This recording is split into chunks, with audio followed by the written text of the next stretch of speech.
Welcome back to Scottish Sleep Stories. Welcome back to Scottish Sleep Stories. In tonight's episode, we journey deep into the ancient history of Westeros, to a time before the Iron Throne, before dragons ruled the skies, and before kings fought for dominion. We'll explore the mysterious children of the forest, the coming of the first men, the pact on the Isle of Faces, the rise and fall of Valyria, the Long Night, the birth of the Night's Watch, and the rebellion that shattered the Targaryen dynasty. From the haunting faces carved into weirwood trees to the dragonfire that forged the Iron Throne, this is a story of magic, blood, prophecy, and power. But tell me, do you believe these are merely legends?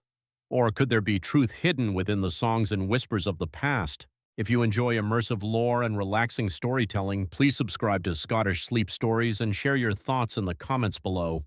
I'd love to hear what you believe, myth, history, or something in between. Now settle in and let us begin. In the nascent dawn age of Westeros, predating the arrival of men, the construction of majestic castles, and the sprawling growth of bustling cities, the children of the forest held dominion. Now they are shrouded in mystery, whispered about in hushed tones. Legend paints them as diminutive beings, possessing a captivating, almost ethereal beauty. Seldom did they exceed the height of human children, even in full adulthood. Their existence was interwoven with the deepest, most untamed parts of the woodlands, nestled within hidden villages, precarious crannogs, and echoing caves. They were skilled hunters, wielding bows crafted from the sacred weirwood and arming themselves with blades forged from obsidian known as dragonglass. Their wise men, revered as greenseers, were believed to possess potent magical abilities, drawing power from the ancient forests and the nameless, faceless gods residing within its streams and stones. Ancient tales attribute to them the carving of faces into the pale, towering trunks of the majestic weirwood trees. These faces, marked by deep-cut eyes that wept crimson sap, stood as eternal guardians, forever watchful. Around 12,000 years before the current era, the first men, originating from the eastern continent, traversed a land bridge known as the Arm of Dawn. They arrived on horseback bearing weapons of bronze. Their arrival marked a stark shift in Westeros. They began to fell the ancient forests and desecrate the sacred weirwood trees, sparking a protracted and devastating conflict between the children and the first men. This war, a brutal clash of cultures and beliefs, stretched across generations, leaving a bloody stain on the land. Eventually, both races, weary of the endless horror and bloodshed, sought a path toward peace. They convened on the Isle of Faces, a small, serene island situated in the heart of a vast lake known as the God's Eye. There they forged the pact, a solemn agreement that would reshape the destiny of Westeros. The first men were granted dominion over the coastlands, the rugged mountains, the expansive high plains, and the sprawling bogs. However, the deep forests were to remain the eternal domain of the children. No weirwood tree was to ever again fall beneath the axe of man. As a sacred oath, binding before the old gods, the children carved faces into every weirwood tree on the island, sanctifying it as the Isle of Faces. Yet the pact proved unable to withstand the tide of change. The Andals, a race of towering, fair-haired warriors, descended upon Westeros with fire and steel. They relentlessly attacked, slaughtering the children of the forest whenever and wherever they could find them. They desecrated their sacred groves, hacking away at the faces carved into the weirwood trees, and forcibly spreading their own religion throughout the land. Centuries of war ensued, marked by relentless bloodshed and conquest. The Andals gradually seized control of every kingdom in Westeros, save for one, the North. The Kings of Winter, strong and resilient, successfully repelled the Andal invasion. The Andals gradually seized control of every kingdom in Westeros, save for one, the North. The Kings of Winter, strong and resilient, successfully repelled the Andal invasion. To this day, descendants of the first men continue to dwell in the north, preserving their ancient traditions and continuing to worship the old gods. To this day, descendants of the first men continue to dwell in the north, preserving their ancient traditions and continuing to worship the old gods. As for the children of the forest, those who managed to survive the relentless slaughter were said to have retreated far north, disappearing into the uncharted wilderness. They have not been seen since. Many assume they have long perished, while some even deny their existence altogether.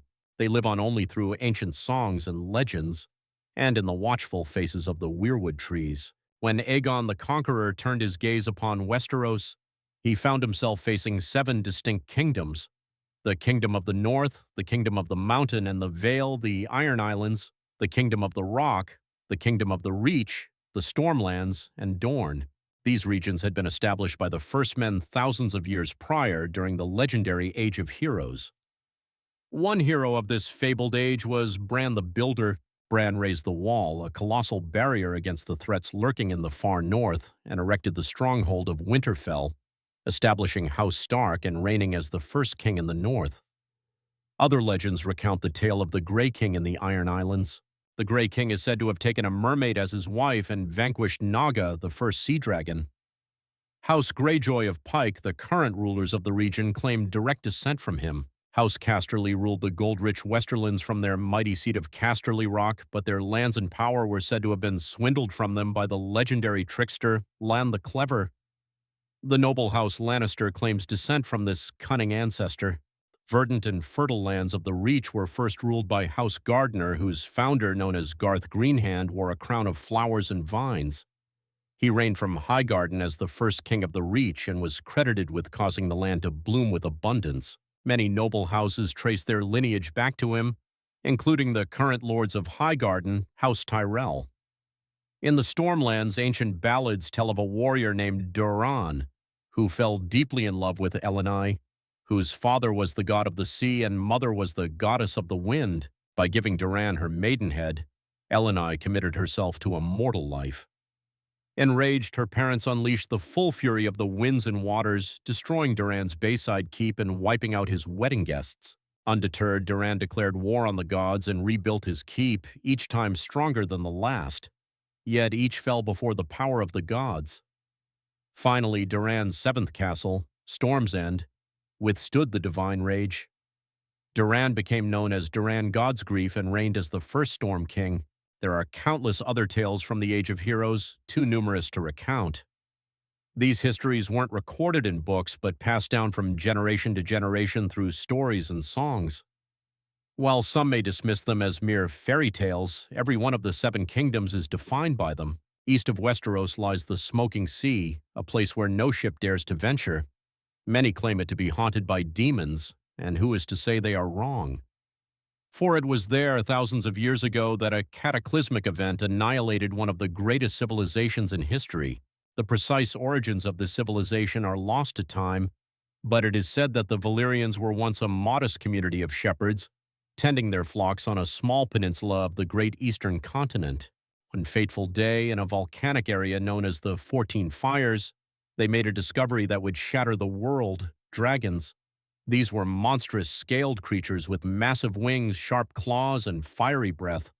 They were also said to possess a deep-rooted connection to magic. Over time, the Valyrians learned to tame these magnificent beasts, harnessing their immense power. They established a city of wonder, unlike any seen before or since. They became skilled in sorcery and metallurgy, creating weapons of unmatched quality, forged from spell-tempered steel. Wielding these weapons astride their dragons, the Valyrians conquered the surrounding lands, slowly expanding westward. At the time, the Giscari Empire dominated much of the great eastern continent and sought to halt Valyria's expansion. The Giscari legions attacked the Valyrians 5 times, but could never defeat them. Finally, the Valyrians marched on their capital, Old Guise, and obliterated it, turning its streets and buildings to ash with dragonflame and wiping the Giscari people and their culture off the face of the earth. The Freehold of Valyria, as it came to be known, became the most advanced civilization in the known world, boasting its own language, gods, and culture. The Valyrian Reach extended far and wide, covering most of the continent. Great cities were built and roadways paved, all of which led back to Valyria. The Freehold prospered for nearly 5,000 years, but its reign was not to last. An event known only as the Doom laid waste to the Valyrians, their capital city, and its surrounding lands. The peninsula itself was shattered, transforming into what is now the Smoking Sea. Every dragon was believed to be lost, as were the Valyrian spells, knowledge, and recorded history. Thus, the mighty empire collapsed. What caused this cataclysm remains shrouded in mystery. Some say it was a massive volcanic eruption. Others claim that the Valyrians' own sorcery spiraled out of control. Whatever the cause, the doom's devastation of the Valyrian people was complete, with the exception of a small rocky island in the narrow sea, Dragonstone, for it was there that the Targaryens, the last of old Valyria, dwelled. They would lie in wait for another 100 years before unleashing the fury of the dragon upon another continent, Westeros. Night gathers, and now my watch begins. It shall not end until my death. I shall take no wife, hold no lands, father no children. I shall wear no crowns and win no glory. I shall live and die at my post. I am the sword in the darkness. I am the watcher on the walls. I am the shield that guards the realms of men. I shall take no wife, hold no lands, father no children. I shall wear no crowns and win no glory. I shall live and die at my post. I am the sword in the darkness. I am the watcher on the walls. I am the shield that guards the realms of men. I pledge my life and honor to the Night's Watch, for this night and all the nights to come. Legend tells of a winter that lasted a generation and of a vast, terrible darkness that fell across the land. This era became known as the Long Night. In the midst of this darkness, the White Walkers emerged from the far north with their armies of the dead. They waged war against the living, laying waste to villages and holdfasts, leaving terror and destruction in their wake. After years of brutal conflict and unbearable loss, an alliance of the First Men and the Children of the Forest managed to drive the Walkers and their minions back into the frigid northern wastelands from whence they came. To prevent another invasion, the First Men erected the Wall, a massive fortification 700 feet in height, stretching from the Frostfang Mountains in the west to the Bay of Seals in the east. It was a structure unlike any ever built. Indeed, some maintain it could only have been completed with the aid of giants or using the powerful magic of the ancient Children of the Forest.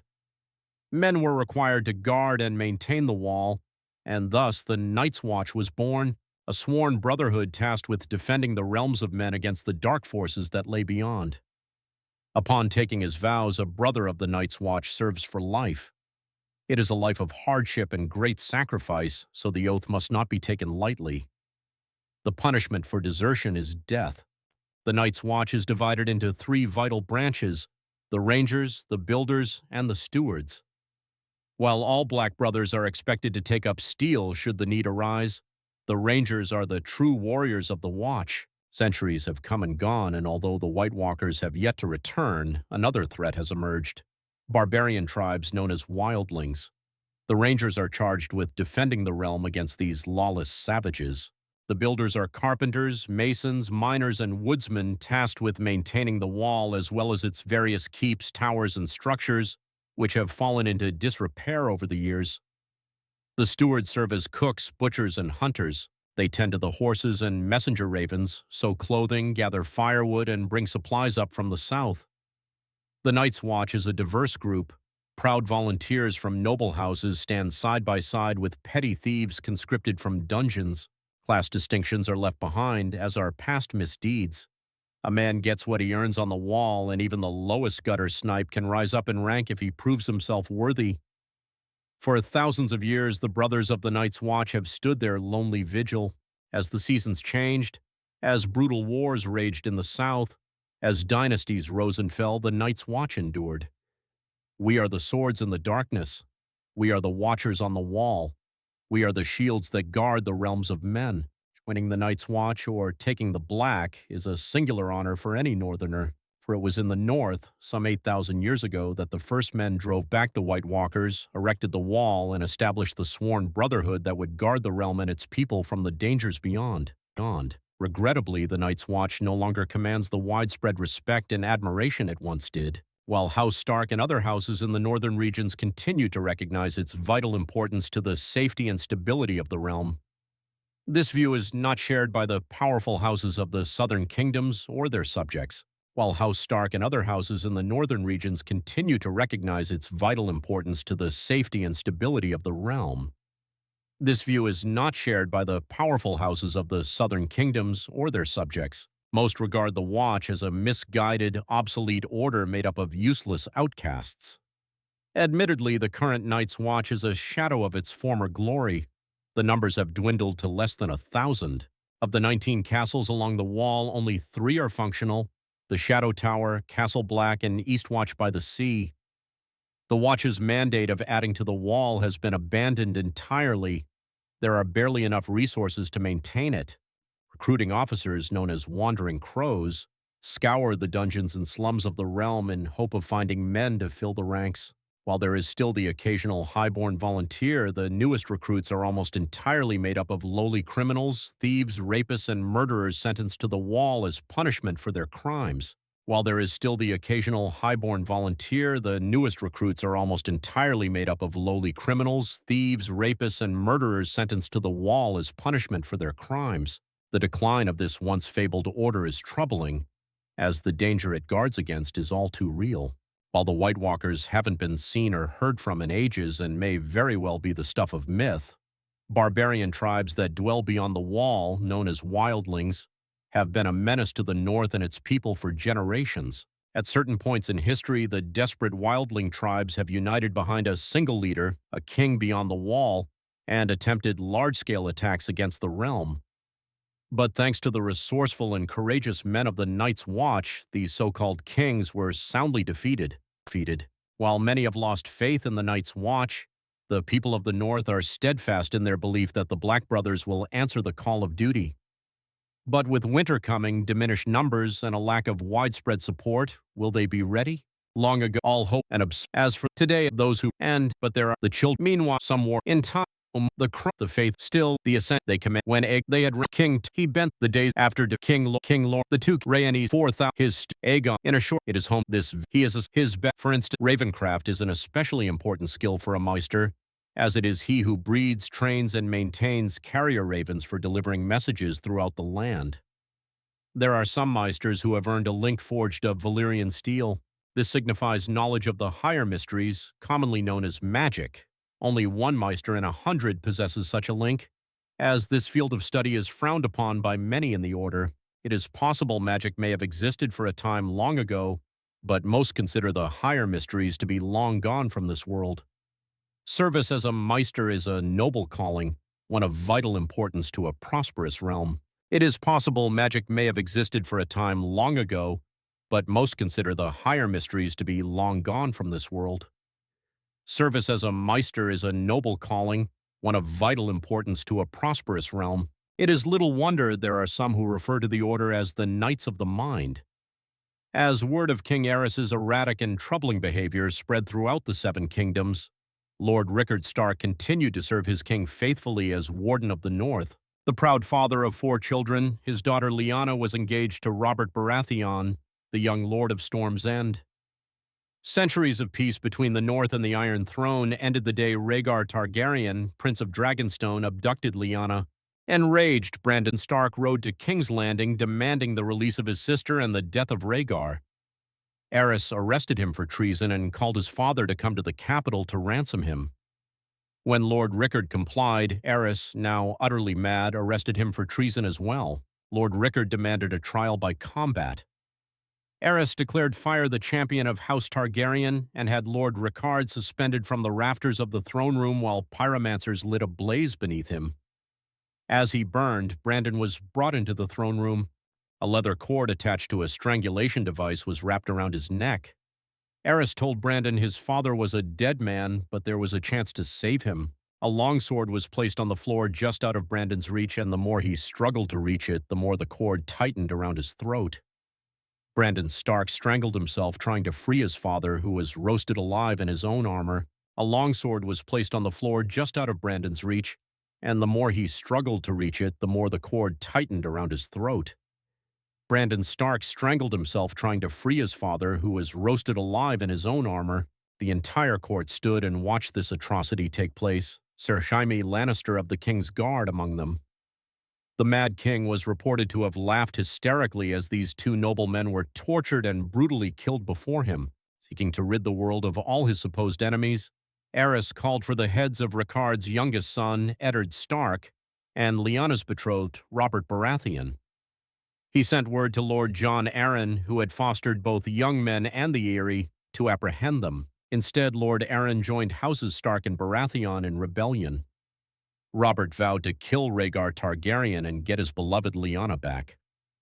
Aerys Targaryen was the last of his name to sit on the Iron Throne. Known far and wide as the Mad King, his was a reign of instability and terror. The Seven Kingdoms are well rid of him and his kind. Oh, he may have appeared to be a capable ruler at first, but that was due in no small part to his council, led by the Hand of the King, Tywin Lannister. There may have been years of peace and prosperity during Aerys's reign, but it was Tywin who was really running the country. As Aerys spiraled further and further into insanity, the Dragonspawn were famous for losing their minds. It was the price they paid for centuries of keeping the bloodlines pure, and Aerys more than happily continued the noble incestuous tradition of his forefathers. As the years passed, Aerys's behavior became increasingly erratic. He cut himself so often on his Iron Throne. Many referred to him as King Scab, though never to his face. It was rumored he had developed an obsession with wildfire and was known to inflict horrific punishments on those he considered enemies, including burning them alive. As his paranoia and bloodlust grew, he had a bitter falling out with Lord Tywin, who had served the crown faithfully for 20 years. At least Tywin was able to leave the job with his life and fortunes intact. Subsequent hands of King Aerys weren't so fortunate. Then the Targaryens went too far. The Crown Prince, Rhaegar, abducted Lyanna Stark, daughter of Rickard Stark, the Lord of Winterfell. She was my betrothed, she was my beloved, a beautiful and spirited woman, and I loved her more than life itself. Rhaegar went south with Lyanna, hiding her away in Dorne. What harm he inflicted on the poor girl, the gods only know. Brandon Stark, Lyanna's eldest brother, was outraged. He rode to King's Landing to confront the king and demand his sister's safe return.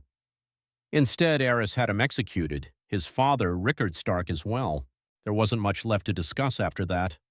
Aerys feared their loved ones would seek revenge for what he did. He was right to be afraid. Aerys wasted no time in calling for the heads of Brandon's younger brother, my friend Eddard Stark, and my head too, of course. Sorry he didn't come looking for it himself. Alongside Jon Arryn of the Vale, the man who fostered Ned and I as children, Baratheon, Stark, Arryn, and Tully all called their banners. Once our rebellion began, the Mad King's days were numbered. As Aerys Targaryen's behavior grew more and more erratic, the task of ruling the Seven Kingdoms fell to me, Tywin Lannister. I had served Aerys for nearly 20 years, and as a result, the realm had prospered. The royal coffers were full, the land was at peace, but Aerys grew increasingly hostile, jealous of the success many credited to me. My power and influence unnerved him. The captain of my personal guard, Ilyn Payne, was once overheard making offhand comments regarding who was the true ruler of Westeros. When the king was given this information, he had Ilyn Payne's tongue ripped out with hot pincers. It was my desire to unite the houses of Lannister and Targaryen through marriage. My daughter, Cersei, would marry Aerys's eldest son, Prince Rhaegar. Such a union made perfect sense for all parties. However, Aerys's senses had begun to leave him quite some time earlier. Instead of uniting the royal family with its most loyal and powerful ally, Aerys chose instead to insult my family, indicating that such a match was beneath Rhaegar. Instead, he chose Elia Martell of Dorne to be Rhaegar's wife. As if to rub salt in my wounds, Aerys appointed Jaime, my son, to the King's Guard. The King's Guard may be an honor for lesser families than ours, but it is a lifetime appointment that forces him to renounce all family holdings. This creates a difficulty in naming an heir to Casterly Rock, but Aerys knew all that. I had grown tired of the king's constant provocation. Thus, I resigned my post as Aerys's hand and returned to Casterly Rock with my considerable forces. When Robert Baratheon rebelled against the throne, Aerys grew fearful that I would join with Robert's forces and rise against him. He thought himself clever and kept Jaime very close, as if warning me. He sunk deeper and deeper into delusion, paranoia, and violence. I've heard it said he became obsessed with wildfire, a substance which, once lit, cannot be extinguished. Convinced he had enemies all around him, he wouldn't allow blades in his presence, save for those of his King's Guard. Alas, that proved to be his undoing.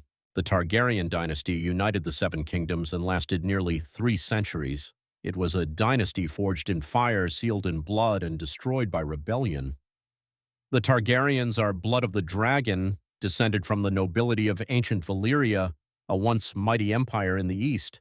When the cataclysmic doom laid waste to Valyria and its people, the Targaryens survived, having settled on the island fortress of Dragonstone years before. They remained there for a century until the rise of Aegon the Conqueror. Instead of attempting to reclaim the eastern lands of his ancestors, Aegon sailed west for the Seven Kingdoms, his sisters Visenya and Rhaenys at his side.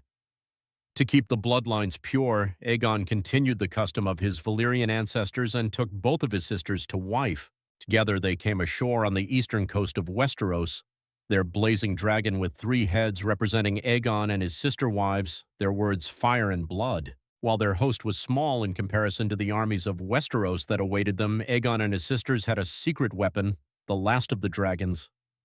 He conquered every kingdom save Dorne, which eventually bowed to Targaryen rule a century later. He had the swords of his enemies melted down by the fiery breath of his dragon, Balerion the Black Dread, and forged into the Iron Throne. The capital city of King's Landing was built on the eastern coast, where Aegon and his sisters first came ashore, and Aegon ordered the construction of a royal castle on its highest hill, the Red Keep. For 300 years, the Targaryen dynasty stayed strong in the face of rebellion, civil war, and plague. But the line of dragon kings was broken when my father, Aerys Targaryen II of his name, was overthrown in rebellion. My father was betrayed and slaughtered by Sir Jaime Lannister, a member of his own King's Guard. His son and heir, my brother Rhaegar, perished on the field of battle at the hands of Robert Baratheon, who claimed the throne for himself. And so today, the only surviving members of the Targaryen dynasty are myself, Prince Viserys, rightful king of the Andals and ruler of the Seven Kingdoms, and my sister Daenerys. We were spirited away to the free cities of the East by loyalists. Here we have lived in exile ever since, dreaming of a day when we will cross the narrow sea and take back my father's throne. Rebellion. The crimes of House Targaryen were too heinous to go unanswered. The noble houses of Baratheon, Stark, and Arryn united to oppose and overthrow the line of the cursed Dragon Kings. While Ned Stark and Arryn secured an alliance with the Tullys of Riverrun, I called the banners of Storm's End and rode out in force against the Mad King and his minions. Gods, those were some battles. Our first victory occurred at Summerhall, where I faced off against an army of dragon loyalists and won 3 battles in a single day. 3 in one day. 7 hells, that was a glorious day. We tried to take Ashford Castle in the Reach, but the Tyrells beat us back. We had to regroup.